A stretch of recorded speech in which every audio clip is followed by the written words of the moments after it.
Remember, scalpel. You looking at me, Lionel? We're losing adrenaline now. You'll never amount to anything, Pat. Everybody clear. Yes, go. We've lost him.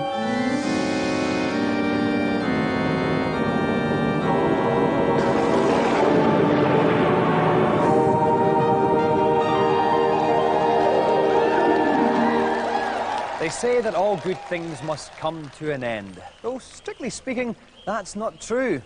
El Dorado, scavengers and the Second World War, they all ended and they were cack.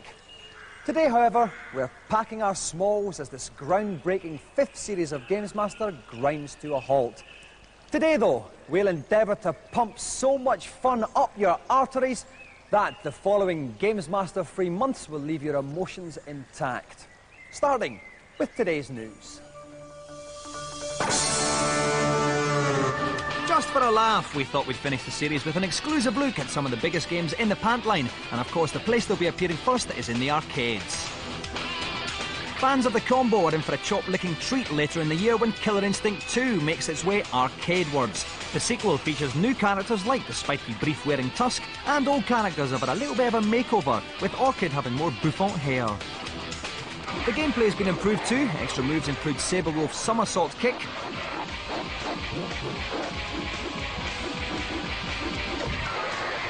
and Orchid has an updated helicopter move.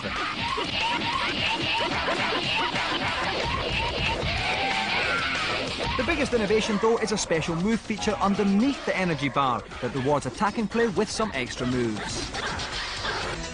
But of course it wouldn't be Killer Instinct without the combos, and the game certainly delivers on this count. This is an early version of the game and there's a wee bit of a glitch when the action speeds up, but cop a feel of new character Kim's devastating 49-hit combo.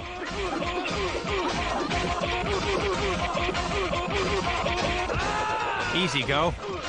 Arcade giant Namco are putting the finishing touches to 2 new titles. The Virtua Cop style shoot-'em-up Time Crisis, featuring the innovative dodge out of the way of flying bullets function. And there's Soul Edge, the first polygon beat-'em-up since last week. Sega, meanwhile, are filling the gap before Virtua Cop 3 with Fighting Vipers, a beat-'em-up involving young fashion victims wielding guitars and skateboards, slugging it out in a cage-like arena. But Sega's biggest title of 1996 looks set to be Manx TT, which does for motorbikes what Genghis Khan did for fights. Perched astride an alarmingly convincing articulated bike, players race around an exact replica of the Isle of Man's famous racecourse. All of these games will be appearing in arcades over the next few months and on home versions by the end of the year, which is December for stupid people. Now, because it's the final show, we don't want any namby-pamby soft celebrity guests coming on. Instead, we're upping the quotient of rock-hard, hairy blokeness as we welcome Iron Maiden's own axeman, Janick Gers. Welcome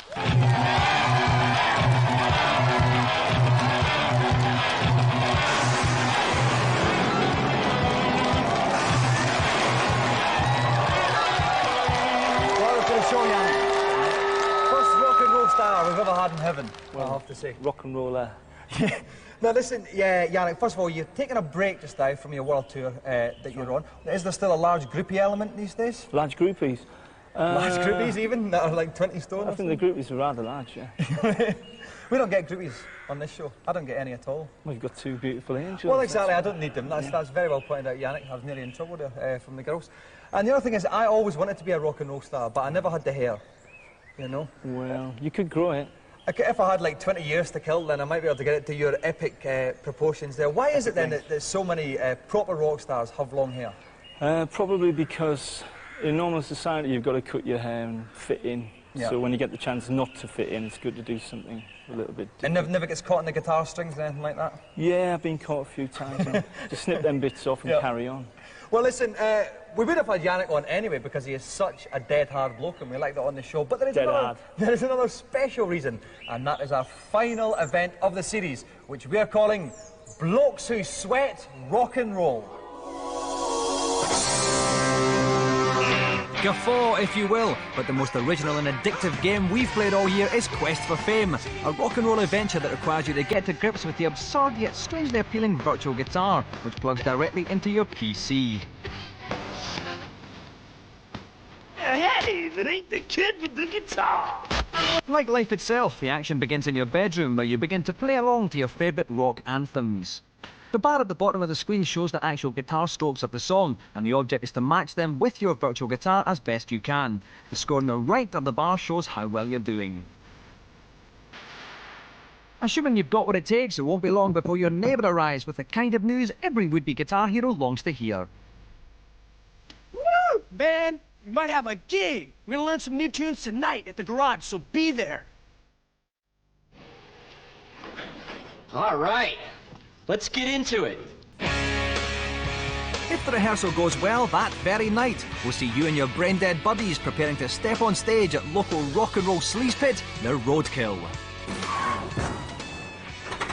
Hey, all right, come on in, dudes. Let's blow the roof off this place! Are you ready? Crank it up. Your performance at the Roadkill is reflected in the reaction of the punters. When they stand still, you're making a mess of things. But when you're playing well, you'll soon have the crowd performing the kind of dance moves only Californians are capable of. Our virtual virtuoso must play with sufficient skill to inspire at least 6 members of the audience to strut their stuff in front of the stage by the end of the song.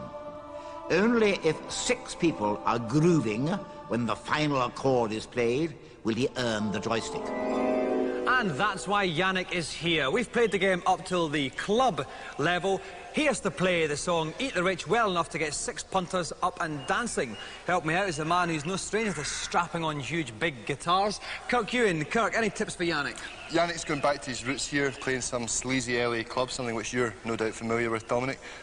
He's got 2 choices, basically. He can either follow the notes as they appear at the bottom of the screen, or he can just kind of free-form, and I'm sure it'll sound good anyway. But maybe not necessarily points-wise, he won't do well that way. Well, no, he won't do well that way, but maybe he won't care. Let's not take anything away from the man. No, he's at this stage. OK then, so Janick has to have 6 people up and dancing by the end of the song, and the song is Aerosmith's Eat the Rich. Take it away, Janick. OK, at the bottom of the screen you can see those bars here. It's coming in now. You can hear them there. Not a terribly good start, Kirk. He's missing a couple of beats. Yeah, he certainly is, and I don't think the guys in Iron Maiden would be terribly happy if he was playing like that. Oh, Fat Boy's dancing, though. Good. That's one boy dancing. Yeah, you've got a fat bloke dancing in the audience. That was you, Kirk. That wasn't actually me, Dominic. I think you're playing that with something that was much fatter than possibly related to you. OK. The band are looking quite happy. You can see the manager's face in the bottom left-hand corner, though. He's not too happy. He is. And indeed... Again, quick! We gotta get it right! First attempt ends in failure, though. Of course, we are going to give him another couple of chances. Here he goes again. I like that start, Kirk. You like that, do you? It's cool. It's cool, but I think we should. OK. We can see a score of 754. Oh, we've got 4 people dancing now, actually. 1 couple, 1 solo man, 1 solo girl. Maybe Pablo will get together with that girl towards the end. I don't know. I mean, it is actually like the sort of club that River Phoenix would have died of boredom in, I would say. Quite possibly, Kirk. Still 4 people dancing. A couple of people looking as if they might want to, but they're not quite tempted yet. Score about 750. Generally a good score, about 850 upwards is a good score on this. He's hitting those beats well, though, Kirk. He seems to be doing quite well, actually, this time. Dominic, the manager's face is quite happy in the bottom left. The score is staying fairly consistent. You've got your sort of random LA people grooving away in the background there. I think he's doing pretty well. And the band are getting quite into it. Tragic fashion victims that they are. But we still need 2 more. It scores up. No, this is getting good. It scores up to the high 800s now. We want 6 of those people dancing before the end of the song. It's not that much. Oh, 1, 2, 3, 4, 5. Oh, they're all dancing. It's a dance frenzy here for Janick Gers. That's it. We might as well continue to the end of the song anyway. He's been fantastic, though, Kirk. He is doing fantastic. He might even be considered leaving Iron Maiden and going and joining this gang if that's... oh, no, the 2 Yes, a couple of people have stopped dancing. Remember, they have to be dancing still by the end of the song. Little bloke, random bloke at the front there dancing. I don't know quite where he's come from. Ha-ha, rock and roll.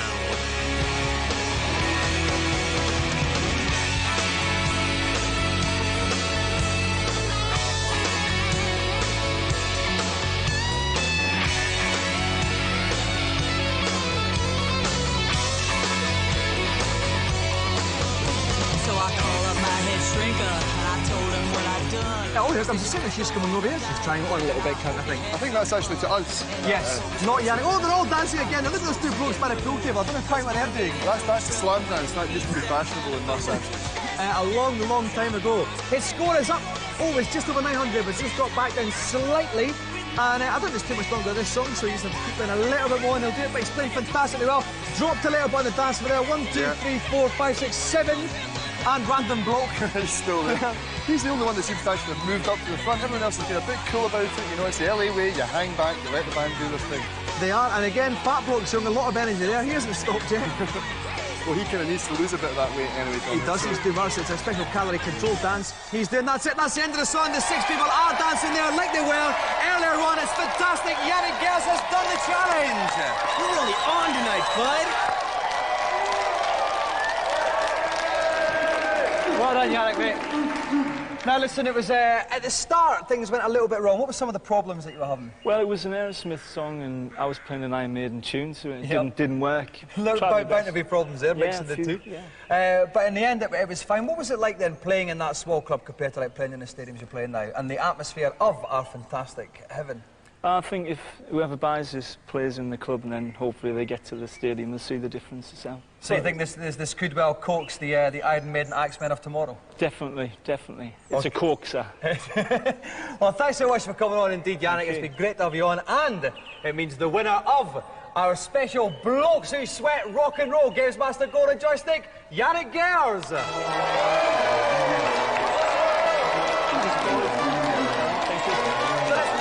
For our final special guest of the series, Janick Gers.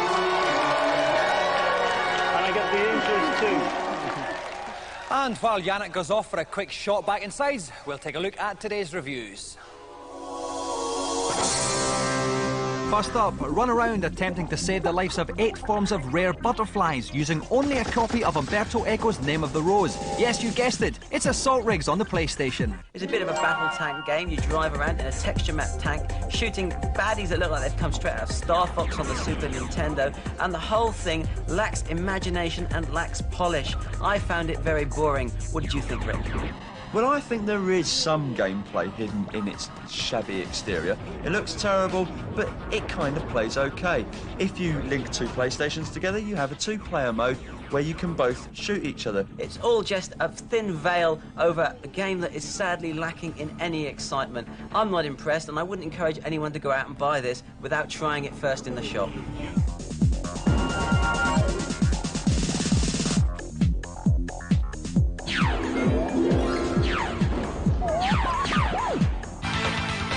Like Eddie Izzard, the X-Men is a very overrated comic, but they do have their own game on the Saturn, while Eddie Izzard doesn't. X-Men. You have all the characters from all the X-Men comics, and they just go hell for leather against each other. But it's a 2D beat-em-up, which I'm not normally that keen on. So let's see what Dave, the beat-em-up expert, really thinks. There's the capacity for big combos. There are huge special moves. It reminds me a bit of Turtles Tournament Fighters on the SNES in its quirkiness, but it's a lot faster and a lot more exciting. This is worth checking out. This is cartoon scrapping at its best.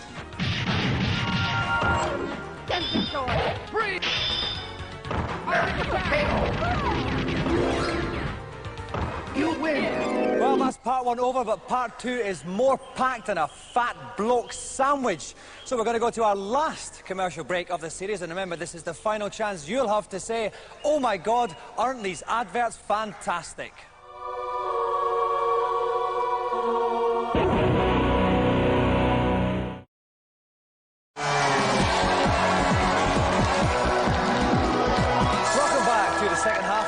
GamesMaster of the series. It's a sad occasion, so amidst near tragic torrents of tears, let's go over to GamesMaster for the final challenge. Since this is our final challenge, I have come up with something a little special. The awesome arcade driving game, Rave Racer. Players have 2 laps to burn the rubber as they speed their way around the mountain track. As usual, with 2-player driving games, we'll be swapping between the viewpoints of each contestant to keep up with the action, which I expect to be fast and furious. Right then, let's hit the gas. And here to burn rubber like there's no tomorrow, and bearing in mind this is our last show for Channel 4 anyway, there is no televisual tomorrow, please welcome Amar Ashraf and Cecil Dyer.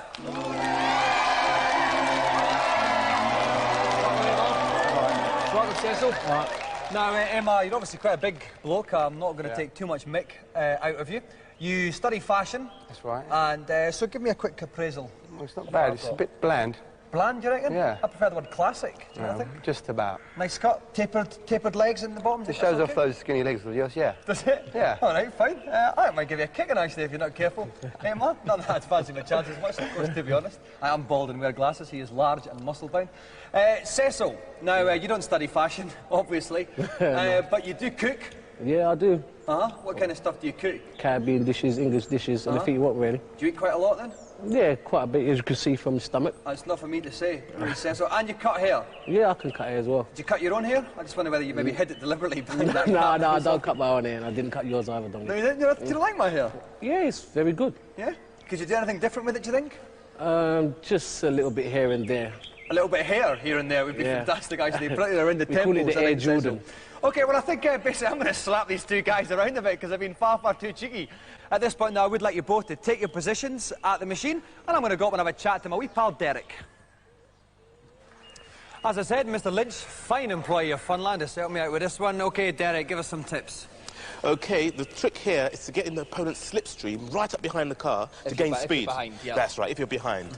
And then you get on the inside lane and perhaps knock them out of control. So that's it, it's that inside line that's going to be important if you're behind. Right, yeah. OK, thanks so much, Derek. Right, whoever is in the lead at the end of the second lap will go away with our final GamesMaster golden joystick then. Best of luck, Cecil. Best of luck, Amar. Let's start the race. We're going to count down 3, 2, 1. We'll start off with Cecil. And off they go. It's Cecil in first position. He got the slightly better start there, but it's very close. So yes, if we go to Amar's screen now, we can see Cecil's red car in front of him here. There's not a lot in. There's only a couple of seconds. OK, so Amar's a little bit behind Derek. What would you do if you were him? That's right. You've got to try and stay, as I said earlier on, in the slipstream, cut the corners sharp, and catch up with him, basically. OK, we're still with Amar's screen. He's a little bit behind there. Cecil is tearing away. He's handling those curves fantastically. If we cut back now onto Cecil's screen, just after he stood his spin, we can see the blue car in his rearview mirror at the top. Now you can see Amar is catching up a little bit if he looks in his mirror, but that's probably just because Cecil was slowing down to take a corner there. Let's go back to Amar's screen. He's catching right up, Derek. Oh, yes, very close. He's going for that inside, like you said. He's taking the inside then. That's Amar taking the lead. So let's go. Oh, no, he's still got the lead. It changed too quickly there for me, Derek. I didn't know what was happening. So it's still Amar in the lead. We're still at Amar's now. Let's go back to Cecil's screen. You can see Amar in front of him. Now Cecil's going to have to do some of the slipstream stuff, exactly. Derek. Right in the slipstream. He's got him again. And he has on the inside once again. Oh, he's lost it again. Oh, he's lost it. This is changing more than the weather. OK, so we're with Cecil just now. He is behind him on this point in time. And he's off now. He's going to go down to the lower screen here, Derek. Right. What's this? He's fallen off the mountain and onto another track, but he can catch up if he can drive fast enough. OK, but he will probably lose some time here. Yes. OK, here he comes. He's back on the normal track. We can see right in front of him, there is Amar. So he hasn't lost that much time. He's been driving well, Derek. That's right. Well, one of the computer control cars are in the pink, but he got past him easily. So we're still with Cecil. Amar is still ahead. We're on the second lap, about halfway through. Bit of a spin there from Cecil. That's not going to help him. Amar is still streaking ahead, and he's probably about 2 or 3 seconds in the lead. Over to you, Derek. OK, here it's coming to the edge of the mountain here. Oh, he's doing well. Straight into the tunnel. Took that well. He needs critical skill on braking on the corners here. This is it. He can't afford to put a foot or a pedal wrong now, Cecil. He's just behind him, though. We're coming up. There's not much longer to go until we're at the end of the second lap. And they're just coming up there. You can see the checkpoint. That's the finishing line up there. It's still Amar. Amar takes the challenge!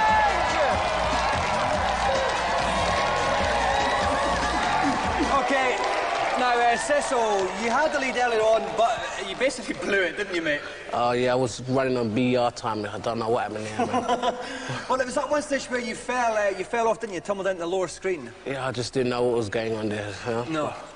That's all. Some you win, some you lose, eh? Oh, I didn't realise you were a philosopher. Start calling you Cecil Sartre from now on, won't we? OK, now, on to you, Amar. Was there ever any time where you thought that the challenge was in doubt? No, never. No? No. Always the best man wins. Uh-huh. I was the best man on the day. You certainly were, and you won. That's right. Some pocket philosophy from yourself as well. That's right. Anyway, well, two fine philosophers. Unfortunately, the joystick can only go to one of them, and indeed, the winner of the final Golden GamesMaster joystick is Amar! So another round of applause for our two final contestants, Amar and Cecil! And before we send the final curtain crashing down on this fine piece of television action, let's take one last look at a feature.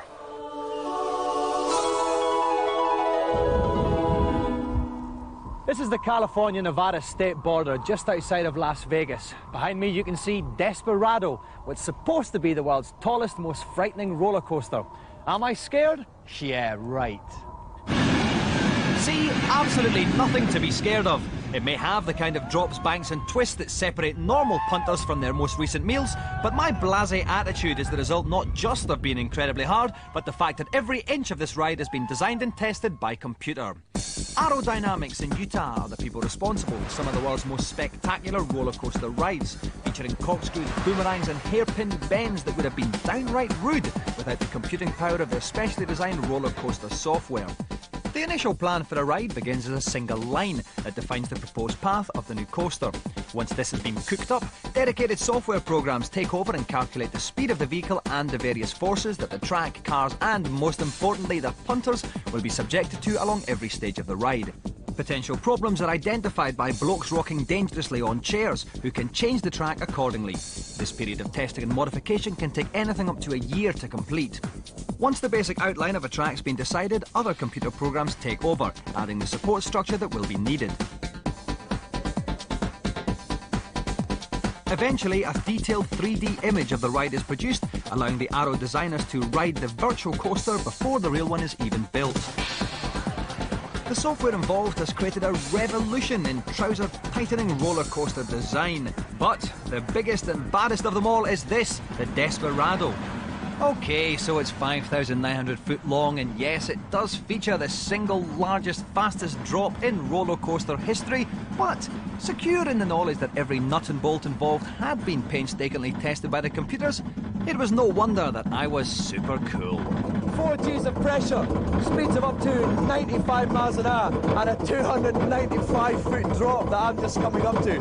This is why A, I'm not wearing my glasses because I'd rather they weren't welded to my face by the time I got off, and B, I have not had any breakfast. I would just like to say at this point, Mum, I love you.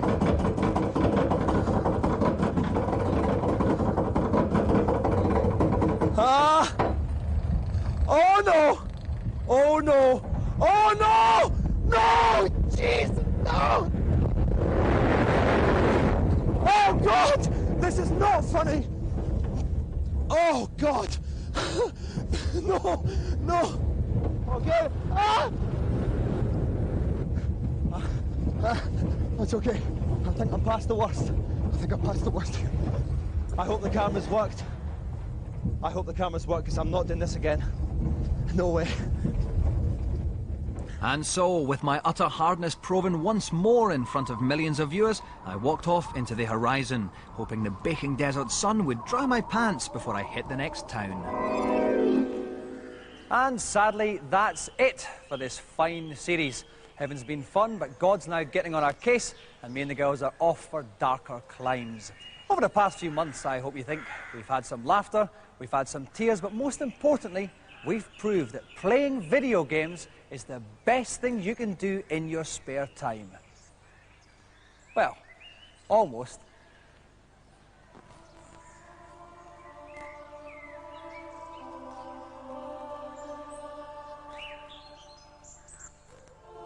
Goodbye, one and all.